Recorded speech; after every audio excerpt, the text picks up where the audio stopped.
The Dockers just had to grind one out against Port Adelaide. The coach speak part of our show today for Access for Crypto.com is Justin Longmuir, who did describe the second quarter in a very ordinary fashion.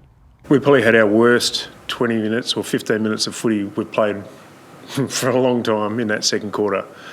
To concede 8 goals in a quarter, but it was just the way we were conceding them and the speed at which they got on top and started kicking goals it was unacceptable, clearly.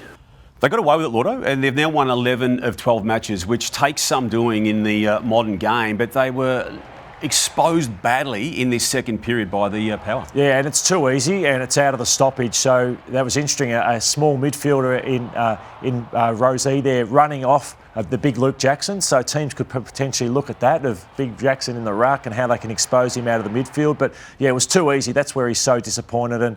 And he gets the win, as you say, but he'll understand that that's not going to get you anywhere. If you concede 8 goals in a quarter and the ease at which we're seeing some of these goals, now, you could lose a first final and your season's over, so that's a real wake-up for them. We just saw some heroes individually from a Bulldogs perspective, Lordo. You referenced Richards and Bontempelli and Norton's performances, and the Dockers required the same thing to happen to them. It was their captain, Alex Pearce, who stood up, and no surprise that Caleb Serong was the man who kicked it to him in this moment. But if anyone sees a moment better than Pearce has just there, Lordo, to go back and take that mark, and then more importantly, to kick the goal, because if he missed it, they would have had possession with about 50 seconds remaining in the game. It's leadership personified there. It is, and I love the clubs. It's a full-time profession, and there's big bucks and everything on jobs are riding on the line for winning games like that. So to have a set play that you execute, and it's one of the big thrills in football. And this is what's happening to the Dockers amongst these past 12 games where they've won 11, Lotto. They're having to come from behind in a very significant way.